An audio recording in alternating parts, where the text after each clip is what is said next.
Hello and welcome to the Escape Podcast, your source for all good things in the universe of movies. I'm John.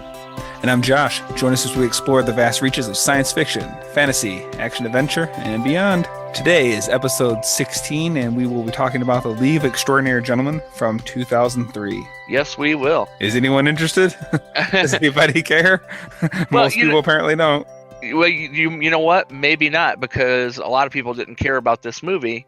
Although I'm in the minority, I'm sure on this one, but that's just me. You want to talk about some trailers? You were saying something earlier about some upcoming movies? Yeah, I mean, I really don't have any movie news to talk about, but the other day I was perusing the internet and I just happened to think, what new movies are going to be coming out in 2017? And I was kind of amazed. Quite a few. There were so many that, I mean, obviously every year there's dozens upon dozens of movies that come out each year. But I just didn't realize, some of these movies were coming out. For instance, the new Power Rangers movie.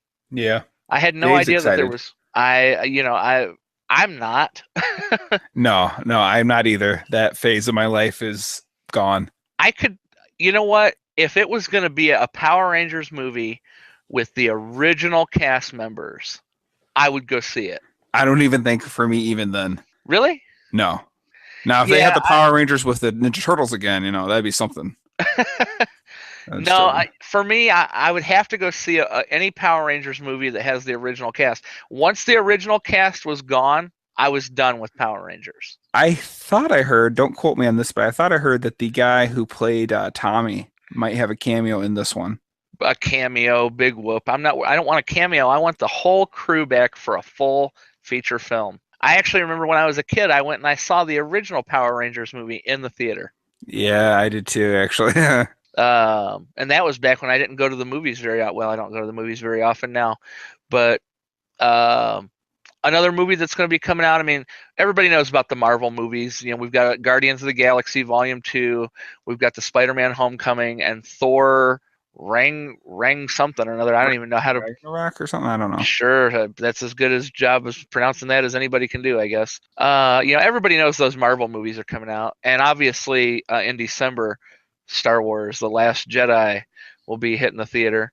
Mm-hmm. But they're making a new King Arthur movie. Okay. I was kind of surprised about that.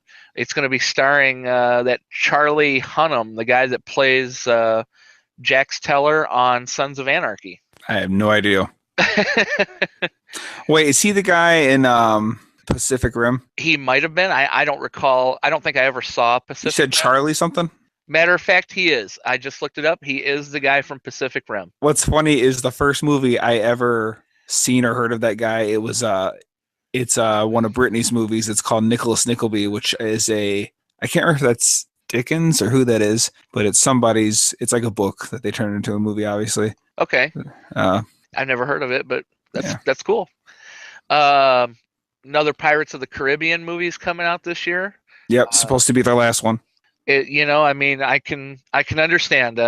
It's been a successful franchise. I appreciate the desire to, have one more go at it. One last cash grab for Disney. But I would imagine that it's probably time. And not to mention, they have to end at some point in time so they can remake it in 5 years. Yeah, that's true. Transformers: The Last Night. According to what I understand, this is also supposed to be the final picture in. Let's hope franchise. So. Those movies are terrible. I enjoyed the first two. I don't even think I've seen any besides the first two. I've seen the first three, and the second and third I didn't even really want to see. I was over a friend's house and he wanted to watch them. Even the first one, although I think the first one's probably the best of them, it's still not really a good movie. If you really take a look back at it, it's really not that great. I don't think. Yeah, I enjoyed it quite a bit. But then again, I didn't grow up watching Transformers. Somehow I missed that one. Yeah, that was definitely something I grew up with in my childhood. And you didn't grow up with G.I. Joe either, did you? No. G.I. Joe, Transformers, and what was the other big one? He-Man. I didn't really grow up with He-Man either. Really? No. Now, I could tell you, like, Thundercats, the real Ghostbusters, Dino Riders, the other Ghostbusters, Ninja Turtles, all those from the 80s and the 90s, like Gargoyles, that kind of stuff. Yeah. But yeah. What were you watching in the 80s? Well, the real Ghostbusters, the other Ghostbusters, Ninja Turtles. They technically started in the 80s. Dino Riders, I remember. Thundercats. Thundercats, yeah. I remember that a little bit. I always loved Thundercats when I was a kid. There's also the show called Brave Star, which was like a space cowboy type thing.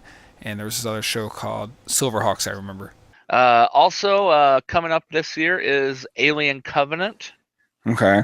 Which, if I'm not mistaken, is supposed to be a direct sequel to 2012's Prometheus. Okay. So that piques my interest. I just recently went through and watched all the Alien movies. Right, I remember you saying that. They're remaking the Stephen King classic It. Yep, I did know about that one. My brother's a real big fan of those movies, and he said his interest is piqued, but he heard there might be a cast member, or not a cast member, but a role from the original movie that might be cut from this movie. And it was a pretty main role as far as he was concerned. I see. Now, a movie that does really interest me that's coming up is Blade Runner 2049. Now, why it interests me, I really don't know, because I have never seen the original Blade Runner. But I want to now, and I want to see it and then see 2049. Okay. Have you ever seen the original Blade Runner? Yes. I guess there's like several different edits of it, and there's like, the original, the definitive version, the director's edition. There's, I don't know, I want to say 5 or 6. Don't quote me on that number though. I borrowed one from a friend. I didn't care for it myself, but I guess I'm not cool enough. I wonder what's supposed to be the definitive version. I don't know. I've heard it's like just seconds of footage added or taken away or edited differently. So it's not even like big things. Really? Yeah. So it's not like the difference between Superman 2 and the Richard Donner cut.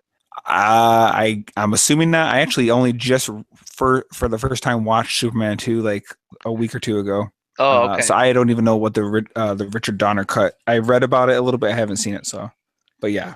It's been a while since I've seen either of them, so I'm not qualified at this moment to elaborate on what the major differences are. But yeah.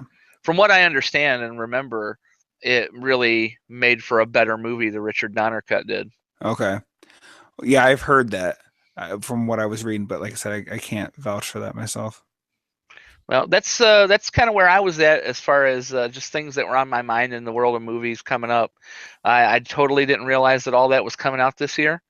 So I'm interested to see some of that stuff. Yeah, let's see. Let me see if I can think of a few others that are coming out. See, Alien, Pirates, Blade Runner, 1,000 more Marvel movies, Justice League. I like the tone of your voice when you said 1,000 more Marvel movies.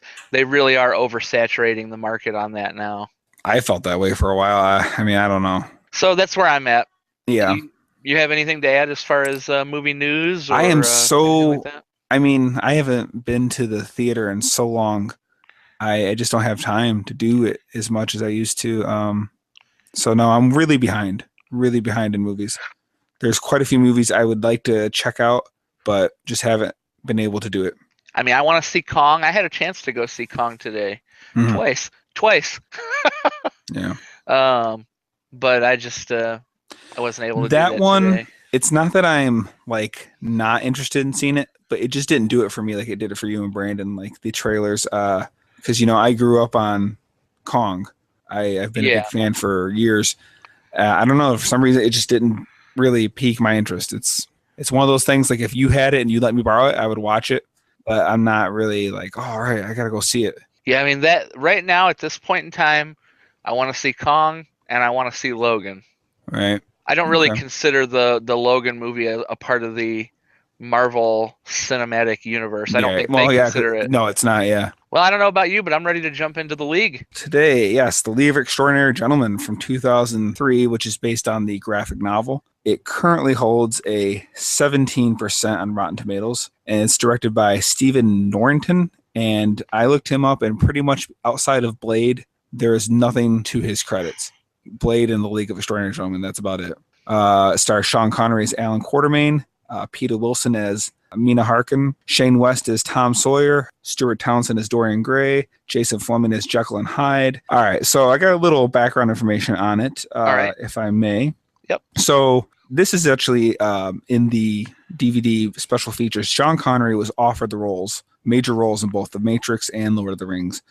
And he apparently rejected both of them because he said he didn't understand the scripts. So when the league came and he read it, he didn't get it either. But because Matrix and Lord of the Rings became such big hits, he went ahead and took it because assuming, can't let that opportunity pass me up again. And of course, it didn't work out so well because it was a huge failure. Hyde was created by making a huge bodysuit for the actor with several different types of oversized arms, some that were just like big fists, some that were open hand, some that he could actually move his hand inside and control the fingers to some degree. And he also even wore like this headpiece that gave his head a more slightly cone shape. But it's kind of interesting because, they didn't CGI him. Stephen Norrington's experience on this movie was terrible, and apparently he said after this movie that he would never direct another film again. As of this year, he hasn't.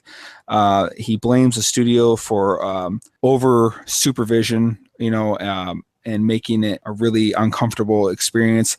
And apparently him and Sean Connery had a really bad working relationship. And when they did the opening party, someone asked Connery where Stephen was, and he said, check the local asylum. I was reading about that myself. I thought that was interesting. Yes. Tony Curran is Skinner, the Invisible Man. Apparently his agent was advising him not to take the role because the character is invisible and no one would really know he was playing him. But once it came out, Skinner apparently became the fan favorite. So just kind of funny how that worked out. The character of Tom Sawyer was added because the studio thought many people here in America wouldn't care about the movie unless there was an American character played by an American actor, because he apparently is not in the comic book. The second Invisible Man, which Sawyer fights, is actually Sanderson Reed, which is the man who recruited Quartermain at the beginning of the movie. Yes.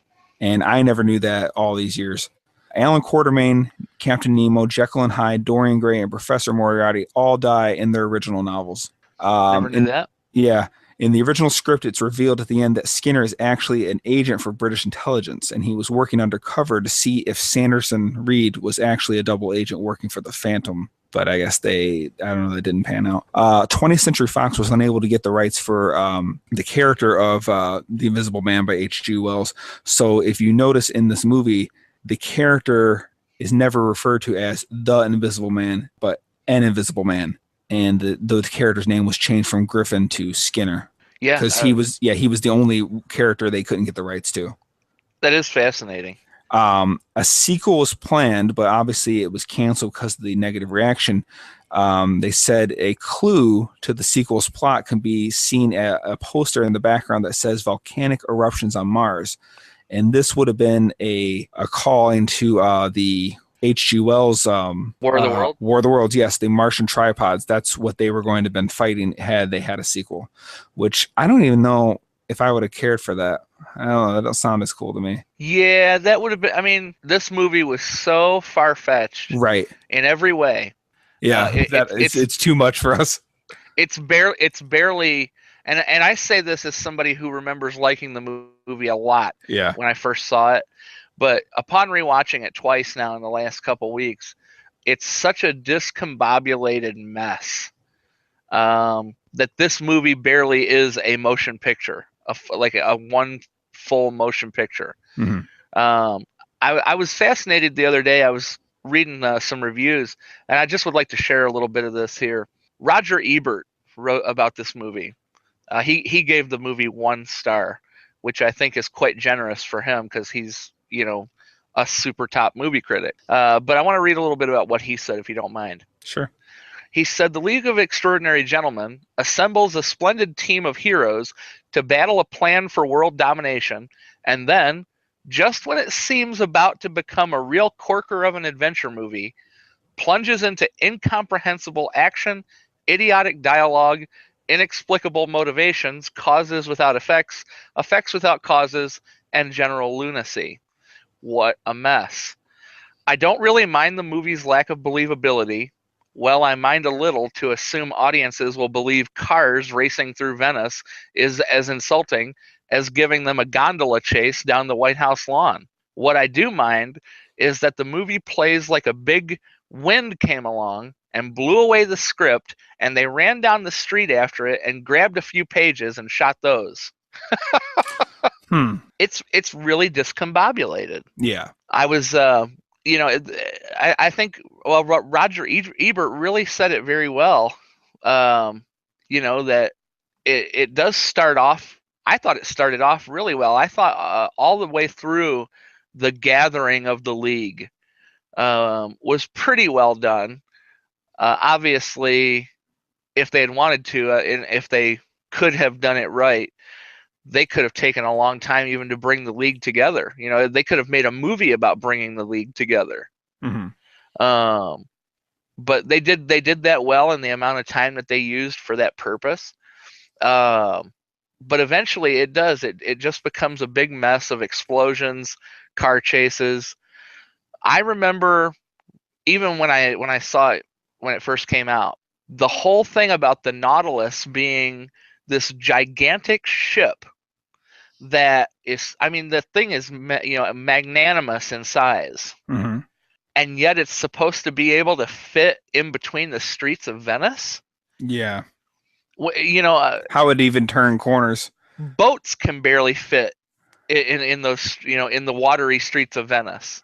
Right. How deep are those streets, for one, and how did it make turns? If the Nautilus, if they had kept everything to scale as it should have been, the Nautilus, if it would have tried to come up into the streets of Venice, it would have caused Venice to collapse, not the bombs that the bad guys were setting off. Yeah. It was absolutely, I mean, as I watched it last night, as I watched it this morning, I did watch it this morning. When I was watching it, I thought, maybe if you use your imagination to sort of envision that maybe this boat can change the laws of physics and metaphysics and can shrink to fit the size that it needs to fit into places while everyone still remains their size and they don't realize the change, in the size of the ship. I guess that could explain how it could fit there in the streets of Venice, but you have to use your I had to use my imagination to create that. There was nothing in the movie that would lead you to believe that. I had to basically create an excuse for that when I was watching it today. Yeah. Obviously, we haven't talked about any Sean Connery movies in the Escape Podcast episodes that I've been a part of yet. But Sean Connery is one of my favorite actors, and that was a major draw for me to see this movie when originally. I didn't have any connection to the League of Extraordinary Gentlemen graphic novel. So I didn't know anything about the story in that respect. To me, it was just an original idea, an original story that they turned into a movie. At that time, I still think that Sean Connery, he does well in this movie, but now going back and looking and reading about the tensions between him and the director, I think that now I can look and say, wow, you can really see how that goes into affecting an actor on screen and how a movie's put together entirely. I think that it's quite possible that this movie was just that one of the reasons it was such a mess is because of all the tension with the director. Yeah, I mean, it's pretty well documented that there was some bad blood between the two, and I guess the actor, I think Jason Fleming, who played Hyde, he was asked later about, is it bad as they say? And he said it was even worse, and that he couldn't even repeat things that was said between them. Yeah, that's bad. That's really bad. Yeah. Now, one of the few behind the scenes stories that I've read about this movie that I thought was, kind of a nice anecdote was, you'll remember at one point in the movie, Peter Wilson playing Mina Harker does an impersonation of Alan Quatermain, Sean Connery's voice. Yeah. And I guess that was a last minute addition to that scene. And she felt nervous doing it. Um, I guess because Connery impersonations were considered a no-no on the set. Yeah. So before doing it, she calls Connery and offered not to do the accent, but he insisted that she should. And afterward, she asked him what he thought. And he said, "Oh, you were great." And she said, "Really? And do you really mean it?" And he says, "Yeah, it's terrible. It's the worst impersonation I've ever heard, and it's perfect." He was really nice about that. Yeah. So I thought that was a nice little anecdote to add to the all the bad blood stories that are out Yeah. there. I got a few more trivia points. Alan Moore, the original author of the graphic novel, was unhappy with the adaptation, and apparently he really doesn't want anything to do with his adaptation to movies, including Watchmen. So there was supposed to be a character for British intelligence, and it was his last name was going to be Bond, and he was supposed to be an ancestor of James Bond, and he would have been played by Roger Moore. I have heard this one. Yeah, but the character was dropped because they were going to save him for a sequel, which obviously never happened. But it would have been two of the Bonds in the same movie. Yeah, when I found out about that, I thought to myself, if that's the that's the type of thing. Let's say the movie was still yet to be released, Mm-hmm. and that would be something that like people would be really excited about. It would drive them to go see the movie, and then if that had actually happened with this movie, man, what a disappointment for such a momentous on-screen occasion to occur in such a stinker of a film. Yeah. Several well-known British actors were offered but refused the part of Hyde because they didn't want the demanding makeup effects that were required for the role. I can't remember if they said it took like 7 or 8 hours for him to get all set up in that. Sean Connery was paid $17 million for his role. And the studio pressured the filmmakers for a summer release, but the staff wanted it to be fall. So there was a lot of pressure in that area to get it out sooner than they didn't have the time, or maybe that was, it's a contributing factor. They didn't have as much time as they needed. Maybe it could have been, some of these things might have been ironed out a little bit, but. Yeah, when it comes to this movie's own release, I think that, the weekend or the week that they decided to release it, boy, they made a real stinker of a decision there too, because they opened alongside I believe the first Pirates of the Caribbean movie. Okay.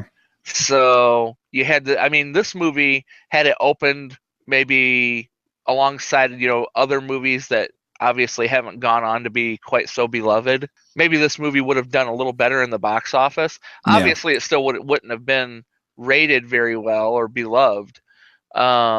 But man, to open alongside that first Pirates of the Caribbean, everybody was into that. Yeah. Who wanted to go see The League of Extraordinary Gentlemen with all of its bad reviews when you go see Pirates of the Caribbean? Yeah. So to talk about a few things I do like about the movie, I do like the intro. I like the way the 20th Century Fox logo fades in to look like just like the top of a building, Yes.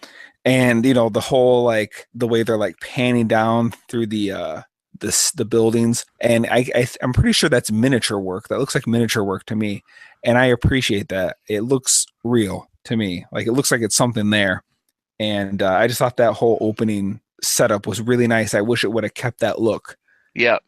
And I thought the tank scene was kind of cool, and I guess they said they were worried that, because it's supposed to be in 1899, that some people wouldn't get that tanks didn't exist back then. So they had to really make sure that in that little opening crawl, if you will, they're kind of saying, letting the audience know like these, the single shot rifles and, cannons pulled by horses and those types of things. That's the normal technology or, of its day. So when they see this tank roll in, that's like, nothing ever seen before. Yes. Yes. And I liked that opening sequence. I thought that was pretty cool. I agree 100%. Now when I was a kid, I had seen the original. Well, I don't know if it's original. There might have. I don't think there was one before it, but it was the 1954 20,000 Leagues Under the Sea. And the actor who played Captain Nemo in that, his name is James Mason. And if you look at that guy, to me, he looks like Sean Connery. Okay. So when this movie came out, I'm gonna be honest, I never had heard of Alan Quartermain, but when I saw Sean Connery and I knew that Captain Nemo was going to be in this movie, I assumed that Connery was playing a slightly older version of Captain Nemo, because to me he looked dead on to Oh how wow. he looked in that movie. In fact, I'll throw a picture up on the Facebook so you can see what that actor looked like in that role. But I remember just being really confused that he wasn't Captain Nemo and that Captain Nemo looked the way he did. It just kind of threw me for a loop, Yeah, since I didn't know anything about the Alan Quarterman character. I would be interested to see that myself. Now, do you know I also like the look, like the buildings when they're trying to catch Hyde and he's like running across those rooftops and you see all the chimneys and all that. Yes. Like again, it's a real set and I appreciated that they took the time to do that when he's what's it like was it those clay shingles or whatever that's Yeah. falling off and all that? I thought that was pretty cool. Yeah, they used some really good practical effects in some of those those Yeah. areas in the movie. And that's possibly just because at the time CGI wasn't to the level that it is now. Well, yeah, it wasn't, but they still used it, unfortunately. That's very true. Yeah. And it is Now, obvious. concerning Hyde, I really do like that look because if I can't remember if it was like a year after, there was the movie Van Helsing that came out with Kate Beckinsale and Hugh Jackman, and Hyde was in that movie as well, but he was all CGI and it looked terrible. Yeah. And I really do prefer this Hyde. However, I will say that I wish they would have done something.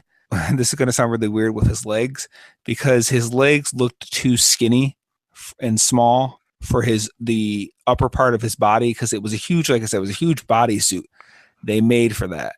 Right. I do think it's cool that the arms are longer than the body, disproportionate, like a gorilla would almost be. But I wish they just kind of would have made the legs look a little bit thicker because they looked like almost toothpicks. They looked a little silly in that capacity, but that's the least of this movie's worries. I have to say that Dr. Jekyll, Mr. Hyde was one of my favorite characters in the film. Also, That's funny. I was actually going to ask you what your favorite character was. he's one of my favorites. Yeah. And I also agree with you on everything you said about how he looked, including what you said about the legs. But even the changing of him, that would be maybe okay. So here was something I was thinking of earlier. Okay. When it comes to watching him change back and forth, Yeah. I think maybe they showed that too much. Uh, just way too many times. I didn't need to see him change every time. So the one time that I thought that they certainly could have not showed him change, Mm-hmm. when he has to change into Mr. Hyde and go down into the Submarine. down into the waters that have flooded the submarine. Yeah. I thought that it would have been cool. You know how as he's changing, you see those flashes of light? Yes. Okay, I thought it would have been cool if when he dove down, he takes the drink of potion and then dives down in the water. If you would have seen light, they would have stayed right there. You would have seen the flashes of light and seen the reactions of the guys that are up there, trying to stay above the water Yeah. Like to I could go watching him with, change. yeah, I could see that would be cool seeing the guys' reactions, but I didn't like that there was those weird flashes and like puffs of smoke. Yeah. I didn't care for that effect. I don't get why. I mean, maybe this is really nitpicky for what's even happening in this movie, but like that, I didn't understand why like puffs of smoke would be like going off while I don't know. I didn't get that. I Maybe didn't care for that. as his flesh is expanding and gases are getting released into his body and chemicals, these Science. Science. fiction. Now, what do you think of one of my points is the conflict between the group? I thought that it was good in some ways. Okay, because there's several different conflicts that go on. The most obvious conflict is the one between Mina and Dorian Gray. Okay. They have a past with one another, so they're kind of like ex-boyfriend, ex-girlfriend, working on the same team. Mm-hmm. Obviously, you wind up finding out that Dorian Gray is not really on their team at all. What? But I thought they actually did a really good job of showing you, like, making you think that it was Skinner. I guess maybe it's just me, but I never thought it was Dorian Gray.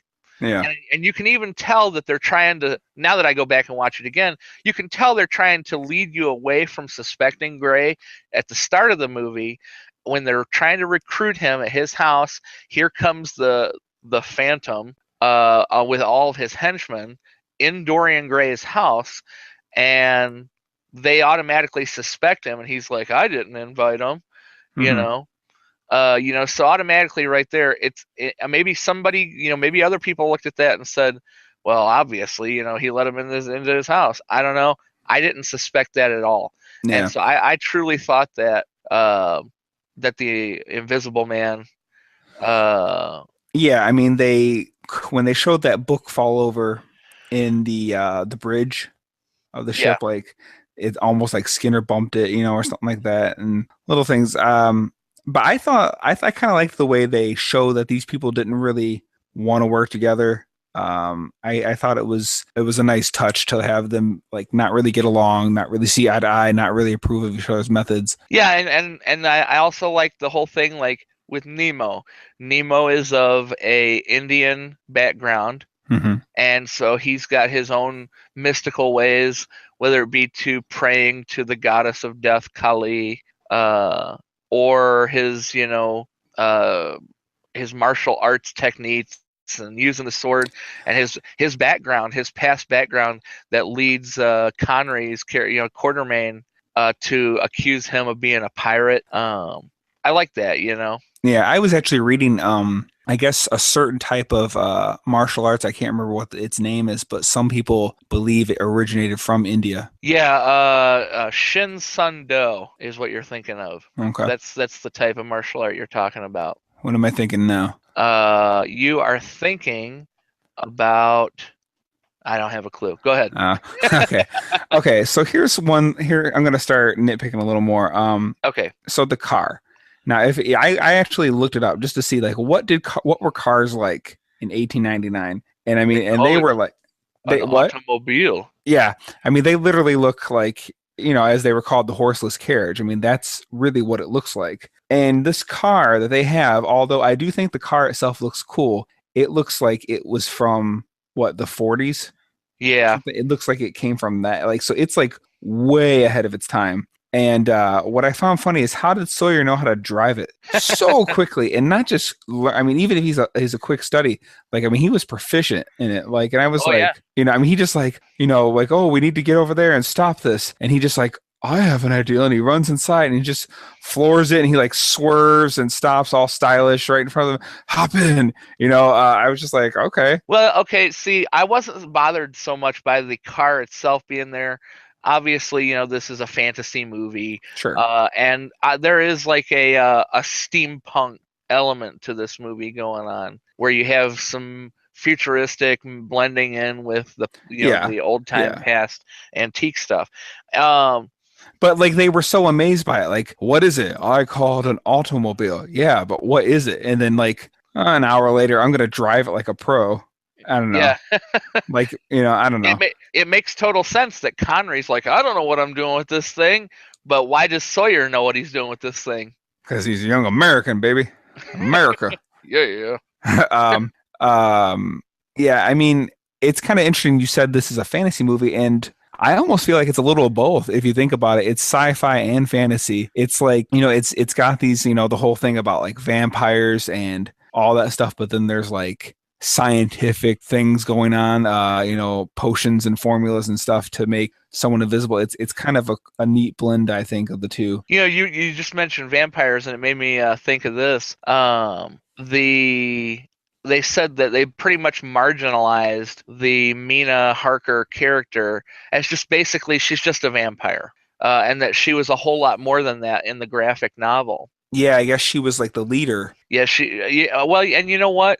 I mean, maybe this is just Peta Wilson's delivery as an actress, Okay. but I mean, I got a leadership vibe from her. Obviously, the character doesn't have a leadership role in the league. Well, I think the main reason they had Sean Connery be the leader is because they paid $18 million to get him there. You're not going to have Sean Connery there for that kind of money and have him be, in the back seat. And Right. furthermore, it makes sense to me that he's seasoned. He's been in a lot of battles and a lot of conflicts leading men, he said. So it makes sense that he would have those skills and that know-how and that kind of style to be a leader. So to me, I had no problem with that. Yeah, I mean, when you cast Sean Connery in a movie at that point in time in 2003, he's going to be your top guy. Yeah. You definitely don't have him playing second fiddle to, well, pretty much anybody. Right. It's even kind of amazing to think that he went in and played second fiddle to Harrison Ford in The Last Crusade of Indiana Jones. I don't know. In some ways, I would say, I don't know. I almost feel like they were almost on par with each other to me in that movie, because they had it where some of his techniques were the winning techniques to do things over indies, but that's a different story. Yeah. Anyway, so the Venice scene is where I think this movie really does start to fall apart. I was actually pretty good with it until the whole Venice thing. I like you said, the recruitment, which, and now it's funny, if anyone had never seen this movie before, they're going to automatically compare it to Avengers or something, recruiting the team and all that stuff. But each one on their own, already well known and established in some respect, and all of a sudden now we have to bring them together as a super group, Right. Yeah. But yeah, the whole Venice thing that's where it got kind of messy to me. Very, very messy.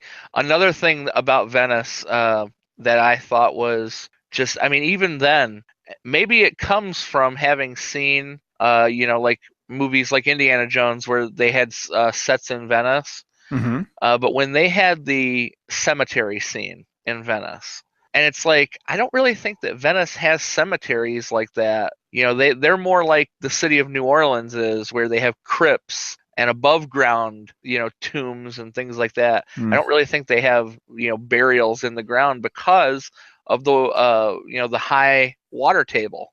Maybe I never really thought or looked into that, but I will accept you as absolute truth. Yeah, it always seems sort of out of place. However, if that scene hadn't taken place in Venice, I actually enjoyed that scene quite a bit. Connery, on one side of the cemetery, the Phantom on the other side, each of them kind of playing a cat and mouse game around these gigantic headstones in the middle of the night, and they're talking to one another, kind of taunting each other until finally they have a confrontation there. I thought that was actually a really good scene. It just didn't make sense. The setting didn't make sense for where they were supposed to be. Did you notice now in the scene where they're in Dorian Gray's place or whatever, that one point one of his men says, "Run, James"? No, I didn't notice that. No. And that was supposed to be like a clue to who he was before the big reveal, I guess. Okay. I didn't notice that, but I don't know. I don't know what it says that I didn't notice it. If it means that they just did a terrible job placing a clue, or if I should have been paying more attention. Well, it's too subtle of a clue. I don't think I ever caught it right then. James, okay, who's that? Right, absolutely. So, who's your least favorite character? I don't know if I have a least favorite character. Okay, my least favorite was Dorian Gray. Oh, really? Yeah. Now, why is that? I don't know. I didn't like the way they had him. I don't know. Like, before you even find out he's a traitor, I don't know. Just like the way he talked, the way he just struts around. I don't know. I just kind of. Oh, see, I always liked that about Dorian Gray. Yeah. And I don't take this as though I had any preconceived notions about Dorian Gray. I didn't know much about any of these characters, save, say, maybe Mina Harker, because I was into vampires when I was a kid, and the whole Dracula thing fascinated me. But to be honest, I didn't know much about Alan Quartermain. I really didn't even know much about like Moriarty or any of these people, Dr. Jekyll and Mr. Hyde. I knew maybe a little bit about some of them. As a kid, everybody's heard of Dr. Jekyll and Mr. Hyde. Yeah. Or at least in our generation, they did. But, I didn't know anything about Quartermain at all. Right. I knew very little about the Invisible Man, except that there was an Invisible Man character out there. I thought it was cool that since they couldn't he was the only character that they couldn't basically get the rights to, and they had to make him an Invisible Man. I thought it was cool that basically when he first meets Quartermain and he like says how he got the potion, he basically tells you about what happened to that guy at the end of the book, the real Invisible Man. Yeah, Basically, he died in a fire or whatever, but his formula, what does he say? Like, it's something that died with him or something like that, except for him taking it. Yeah. I mean, I thought that was great. The Dorian Gray, though, I like that. I like that character. I like, how he's like this arrogant, pompous. I don't know. Maybe it's because I'm a big pro wrestling fan. He's kind of like that. He fits that realm for me. Okay. So I don't know. I really dug that, and also it makes sense for him to have turned out, even though I never realized it before, and until I saw it in the movie. It makes sense for him to have been the one that was a traitor. Now here's something I want to know if you noticed, and this is just my own personal opinion. Obviously, I wasn't on set to take measurements, but when they were doing the backstory, as they were recruiting, and each one they would ask them, "Oh, well, why did they recruit you?" They would tell maybe a little bit about themselves, and they would show flashbacks of certain things. Well, with Dorian Gray, you saw him going up the stairway, and the pictures on the wall, and there was a blank space on the wall where a picture was missing. In my opinion, it looked like that the picture that the painting they wound up showing you toward the end of the movie was big enough? Was too big to fit in the space on the wall between the other pictures where the blank space was. Okay, answer me this.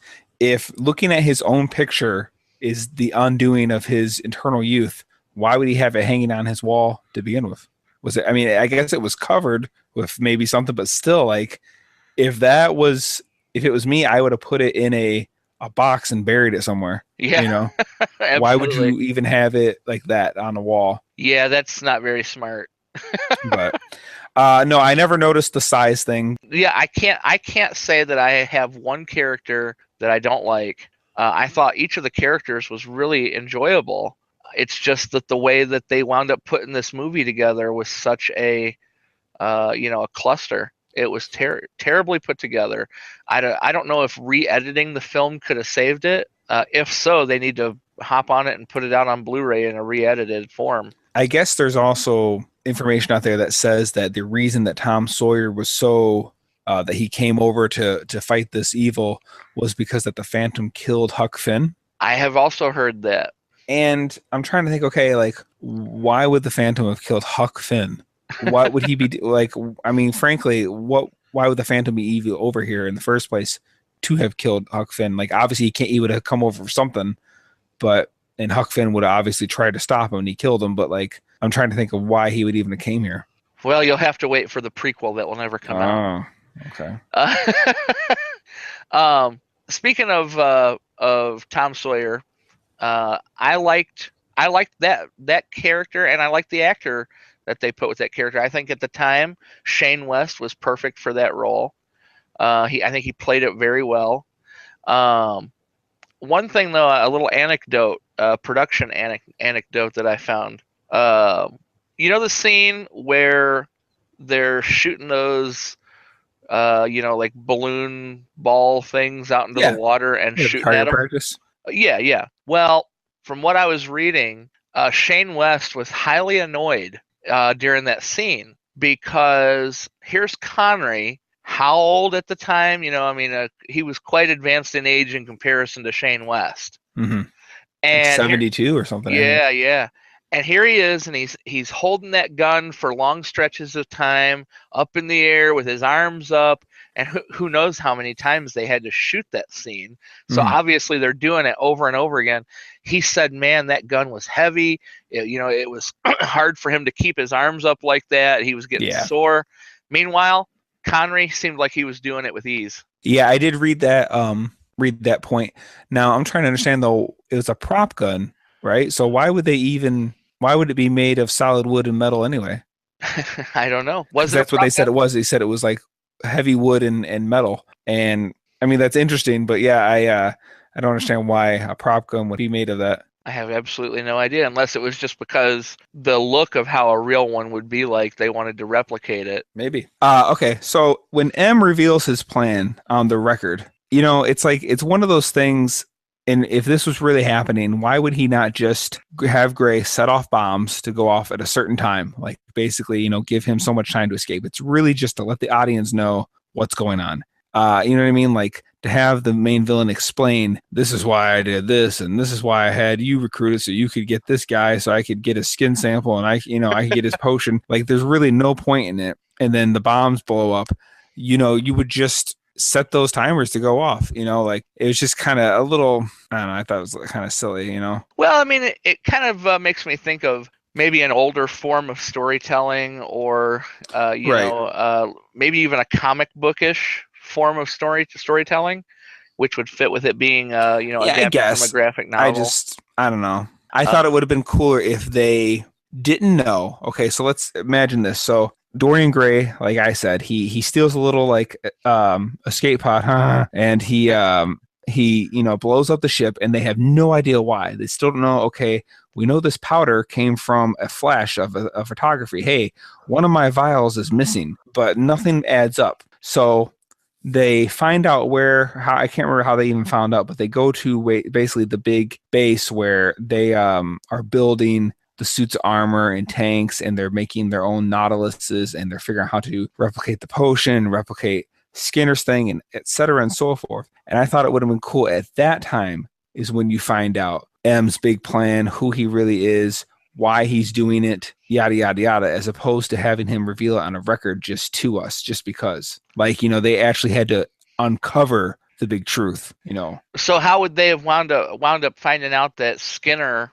was not the bad guy? Well, just like they did. They found, because he revealed himself when he escaped the ship and that little weird thing. They knew he was the bad guy right then and there. Okay. Just like, they don't even have to change that part. But I'm saying instead of having the record explain the whole story, I just thought it would have been a little bit better if like he just sets the bombs, he escapes, they blow up, they're kind of, struggling to get there. But once they get there, that's when they discover, oh my goodness, he's stolen all of us. He's replicated Skinner's invisibility potion, Hyde's potion, and whatever they did with her. They never showed. That's another thing. They never showed what they did. They showed there obviously was another Invisible Man. They made another Hyde monster, but they never showed what they did with her blood with Parker. They never showed what they did with her blood. Like they showed they were making suits of armor. They showed they were making tanks, and they were making Nautiluses, but they never showed exactly what they did with her blood. Yeah, maybe did they say? Well, I guess they supposedly. I guess they were trying to with it. Say what? I think they supposedly had done something with it because. Oh yeah, I'm just saying they didn't show like any fruit of that labor. You know what I mean? But wasn't the whole point of it to bring all of those abilities together in one sort of chemical mixture and then sell it off to some evil organization? If they did, they didn't show that. And I would think he wouldn't want to sell it. I think he would want to use it to have his world domination. He would want to have his own henchmen do it as opposed to give that ability away and have someone be more powerful than him. But anyway, what I'm getting at is I just think instead of having him reveal it himself, they should have had them like get there and then discover like all these blueprints and all these formula, draw writings on the, the wall and stuff, and figured out like, oh man, like this is what he's done, and this is why and stuff. I don't know.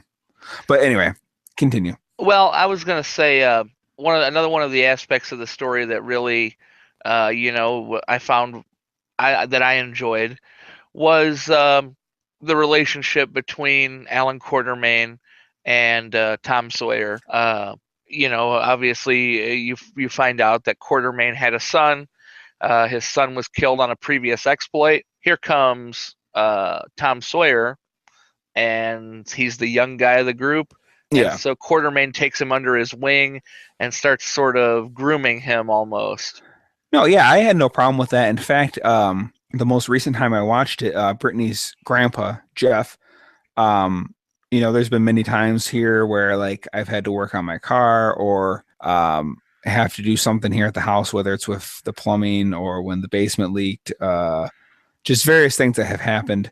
And I almost, because, he didn't have a son, he had just a daughter, Brittany's mom. Right. And, then Brittany's mom had nothing but girls. So I kind of feel like almost like, I mean, I don't know, I don't want to be too bold, but like almost like he isn't trying to depart his knowledge on me. And it almost feels like somewhat of that kind of relationship, showing me stuff. And he's always saying stuff to me like, you need to learn this because, one of these days you're going to have to be doing it, and all this kind of stuff. Absolutely. And I don't know. I didn't take it as insulting being an No, I American. didn't either. No. Specifically, being an American and hearing Connery, the American way of shooting, Oh no, not at all. and Not at all. because in reality, in all the American westerns and different things like that, a lot of American action is shoot 'em up, shoot 'em up, shoot 'em up, just bullets flying everywhere. Yeah. Here's Connery, the old time tested, if you can't do it with one shot, you don't do it at all. Yeah.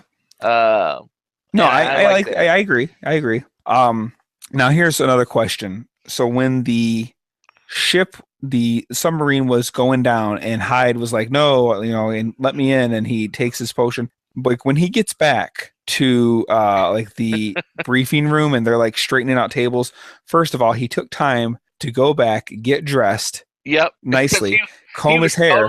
He was totally dry. Yeah. Perfect, condition. And here's what I want to know. Like, Connery gives him a thumbs up, like, good job, guy. How did anybody know he was the one that saved the ship? I mean, I guess you just have to imagine that somebody from Nemo's crew says, hey, did you hear what, Dr. Jekyll did? Yeah. I mean, it's one of those things that it's a plot point that you almost just have to figure out on your own. Now, here's another thing. I understand the league had each one of them had like a special talent or ability, but like Nemo's basically got an army. Yeah. I mean, really, he had so many guys. Like, I almost wonder, like, and they did show them do some stuff. Like, they show, like, when they're invading that base, you see some of them doing stuff. But, like, I would have been taking, like, all of them with me. Why not? The more the merrier, like, I just thought it was kind of funny that, like, he had so many guys, but you only see so few actually do some of that stuff. I want to say this right now. Nemo, out of all the characters, Connery makes, I love Alan Quartermain because Sean Connery plays him. He does, he makes the character. But for the other characters, and I don't have one that I really particularly dislike, but one that I particularly do like that was fairly unknown to me at the time, and I look back now and I see they could have done a standalone Captain Nemo movie with that guy, and I think it could have been good. Oh yeah. I thought that guy did a really good job playing that role, and he made me interested in Captain Nemo. Okay. All right. Yeah. I mean, that's cool. I don't know if that guy's done anything since this movie was made. I don't know about since, but apparently he's a much bigger deal in India. I was reading a thing that said that the cast at one point, they were somewhere and they went to the restaurant and he was well known. And when the guy saw the owner of the restaurant, really nice restaurant, saw him, he like took the whole cast and crew to like a special room and waited on them personally because of him, because he was such a big fan of him. And I would imagine if Connery was with him, they had to be a little bit of a different situation for him, because almost anywhere else in the world, they would be doing that for Sean Connery. But here's this actor, who's virtually unknown outside of India. But man, you go to India, they know this guy. Yeah.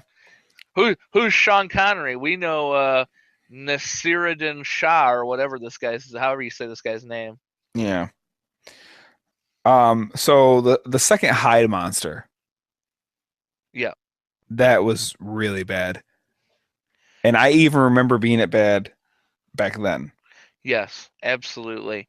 It was obviously what they were going for, because he drank way more of the potion than what. And he drinks it like a maniac. Do you remember that one time at work we were leaving, and like I think I had a water, and just to be a goon, I took it and I basically did that where I was just like holding it like a foot above my head and just like, do you remember that? I think I Tom do. Bouvier was there. I think I Uh, do. yeah, but yeah, he drew like a maniac. That reminded, and I know this, Like, what was the point of that? like I'm a pro wrestling fan, and I see that, and I think of Stone Cold Steve Austin when he would win a match, and they would throw him his drinks, and he would just be like he's just pouring them from 2 feet above. He's holding them high in the air, pouring them down to his mouth, and just letting it run down his chin and his chest. That's what I thought of when I saw that. Yeah. That was insanity. And yeah, that was so much CGI. Um, it looked really bad. See, okay, if I was Hyde in that instance, because remember when he was watching him, he's like, "No, not the whole thing, dude." I would have been already on him, like beating the crap out of him, like like get him while you got him, like you got a chance, like like I don't know. He just kind of sat there and let him get strong, essentially, and be a match for him, as Right. opposed to just doing something about it. Yeah, it's either like run over there and start right away or run away and don't Yeah. get Oh, started yeah. at all. Exactly. Yeah. But You know, instead, if he decides to wait. and if you know that that guy is burning the formula at an accelerated rate that it's not going to last that long, Hmm. run away and tire him out. Make it go through his system and be done, and he never has to land a punch on you. Right. Um, so okay, so I did like this movie when I first saw it back in 2003. But then over the years, like I kind of remember not liking it as much. I remember kind of like looking back at it and I was like, yeah, maybe that wasn't as good as I remember. So I hadn't seen this movie in years when we, Right. decided, hey, let's do this on the League of Extraordinary Gentlemen. And I will say that, like, as I watched it, maybe it's, I don't know, getting older and just kind of letting not being as nitpicky. Like, I know I'm nitpicky, but I used to be way worse. But I kind of actually enjoyed it a lot more than I thought I was going to. Yeah. Again, it's not a perfect movie at all, and I'm not even sure I'm saying it's a good movie. I think the concept is really cool of these, like all these different characters from various novels and stories. I think that's cool. I think the ideal of having them all be together is really an interesting ideal. I think all that is better than the actual execution, but I do think there was a point where they were kind of on track, um, to a point before they lost it. Like what, the third act, when just things really fell apart. Well, like you were saying, for me, I really enjoyed the movie when I was younger. I definitely didn't have a critical mind for it at the time. Right. Probably I was looking at it through rose-colored glasses because of my affinity for Mr. Connery. Uh-huh. Um, but now that I go back and I watch this movie older, a little more critical, Okay. not necessarily as critical as you, Hmm. um, but I can definitely see that this movie is not a good movie as an entirety. There are some very good aspects. It was a fantastic idea. Hmm. It's really, really a shame that it didn't stay on the rails, because with this story and this cast, it could have been a blockbuster. Is it so bad to you that it's like the type of thing where you can't even watch it like and enjoy it for what it is? No, I can still enjoy it for what it Right. is. Okay. Um, but it's like it just makes me sad to see this movie now and think what it could have been in comparison to what it actually turned out to be. Right. Um, and still I couldn't help myself. At the end of the movie, when Connery's Alan Quartermain dies, and you remember what he said about how witch doctor blessed him one time and said, Africa will never let me die. Yeah. Well, you're not in Africa anymore. That's true. But they take his body back to Africa.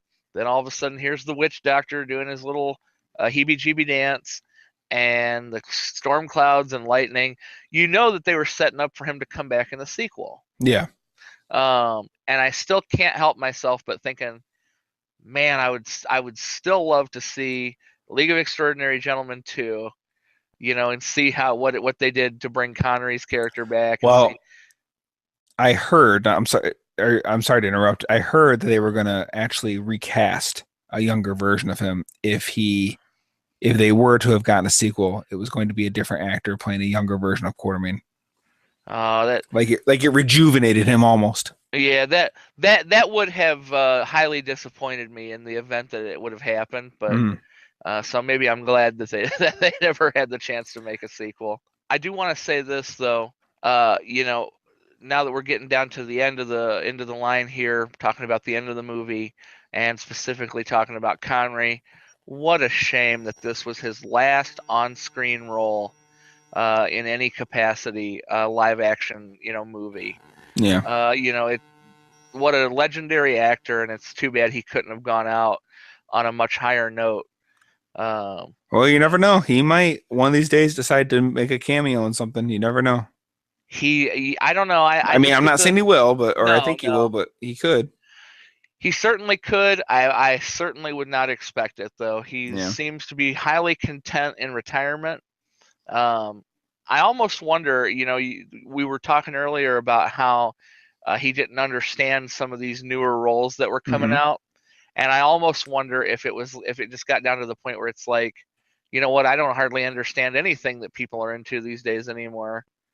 So maybe this just isn't, maybe it's not my game anymore. Maybe Well, my time has passed me. that could have been, but they also said it was a terrible, like I said, shooting schedule. Apparently, there was a point where they're walking down the platform of the Nautilus to the street, and like they had them doing it several takes, and he got quite annoyed with that. It was just, I think besides just not understanding what the modern audience wanted, I think it was that bad of experience between him, the director, and his age, and all that stuff. Sure. Obviously, if there was a director that he could have a better relationship with, technology in Hollywood has progressed enough to where I'm sure that they could accommodate him in any role that they needed him to play at this time. If they were to ever make another movie and he wanted to be a part of it, Hmm. I just don't see it happening though. So, I mean, and while I do enjoy seeing him on the screen, and I think he does well playing, an old guy character like Alan Quartermain in this movie. Yeah. The movie just didn't live up to the standard of what you would want Oh from a Sean no, yeah, of Connery course film. not. Yeah, like I said, it was a good idea, but just didn't pull it off. And that pretty much right there tells the. I mean, that's a good summation of the League of Extraordinary Gentlemen. So how would you grade it? Oh man, I'm not very good at grading movies. It's just and it's hard for me to grade it too. I don't know. What would you grade it? I I'm mean, thinking are you with Roger Ebert? Is it a 1-star film? I would probably say maybe a C. And that's probably a lot of people would say that's pretty generous. Um, but I do looking back, I'm going off of just the concept that I liked, the the fact that they did some practical effects, especially that early stuff. Just the setup of right into the action where you see some information on the screen telling you basically what's happening, and then right to it. They didn't play around with that. They didn't have to do too elaborate with overkill with how this person became like this or whatever. It was just enough to get you by. Um, and just seeing these classic characters together. The hide suit being a practical effect as opposed to CGI in him. All those things I appreciate and enjoyed, but it's just like I said, the execution just wasn't good. Um, some of the CGI effects, well, most of the CGI effects were terrible that they unfortunately used. I don't know. So yeah, I think the C is probably is where I would grade it. Well, I hear you say that grade, and I can say I think it's fair. Yeah. Um, I like I said, I'm not very good at doing a grade, and so when I think about it, I can't give it anything lower than a C. That's Okay. the best I can do. I can't give it anything higher than a C either. Yeah. So maybe it's a C for me. Yeah. But And I it's wasn't definitely, expecting that because like I said, before I rewatched it, I kind of, like I said, I liked it in the beginning. Then I kind of, thought, well, yeah, it's not as great as I originally thought. So I was not expecting to even like it that much right. this time, and I was kind of just pleasantly surprised a little bit. Again, I probably won't watch it for several years. I bet you it's been about 10 or so years, maybe 12 years since I've seen this movie up to this point. It's been a long time. It had been a very long time for me. I can't even remember the last time I watched it before a couple weeks ago. Yeah. So I'm glad you got that you picked the movie. I'm glad to have revisited it. Yeah. No, it was fun for me at least. It What, not for certainly was. Connery and Norrington. No, I'm sure that's one that they would both like to forget. Old Norrington hasn't directed a movie since, I don't think. No, he said he wouldn't, and he hasn't as of this year. Maybe it's for the best. Yeah. I mean, but I'm trying to think, okay, was it really all his fault?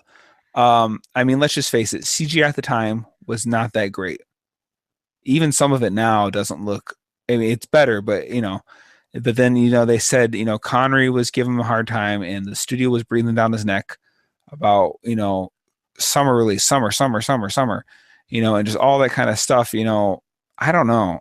I'm not totally even blaming him. I don't know who the blame would go to. Because maybe Blade did pretty well, I guess, and that was his other movie that he did was Blade. And I mean, I don't remember. I think I've seen it once, but again, that's been a long time. But I think it did pretty well. Most people seem to like it, maybe it's a one hit. at least at the time. One-hit wonder. Could be. I mean, who is you might know this more than I would, but who's in charge of editing the film? Who's in charge of saying, we're going to do this third act and we're going to take it off the rails? I mean, I don't think that could be all the director's fault, but no, I don't think I would blame him completely for it. it's just too bad somebody didn't see, as they're writing the script and writing everything down and envision it in their head and see a train wreck ahead. Yeah, I mean, well, sometimes things can look good on paper, That's true. That is very true. Yeah. And unfortunately, unlike some movies that have the biggest budget in the world, they couldn't go back and re-edit it afterward. Once they saw, before they released it, that it was a train wreck at some point. It's too bad they couldn't have gone back and fixed it up. Yeah, well, there it stands for all eternity. That's a fact. The League of Extraordinary Gentlemen. So I guess that's gonna wrap that up, right? That wraps that up. Yeah. Although I do want to say, speaking John, we've wrapped it up. You've lost it. You're done. I just unwrapped it. Okay. Oh, I don't know if you can do that. Oh man. Okay, what's you gonna say? The speaking of Leagues of Extraordinary Gentlemen. Yes.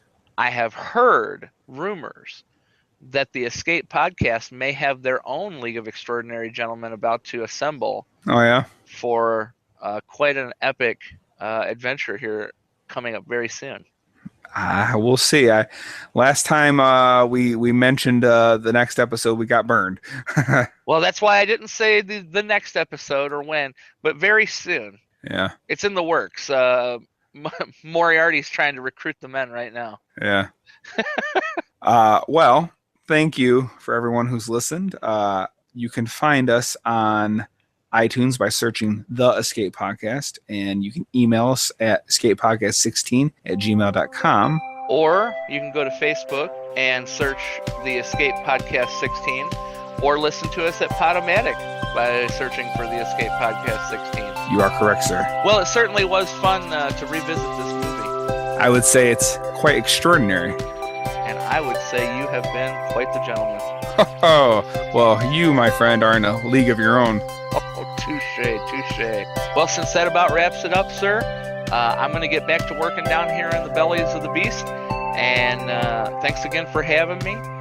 It's been a fun time. Yes, thanks for coming out, and we will see you next week. Yep. See y'all later. Good night.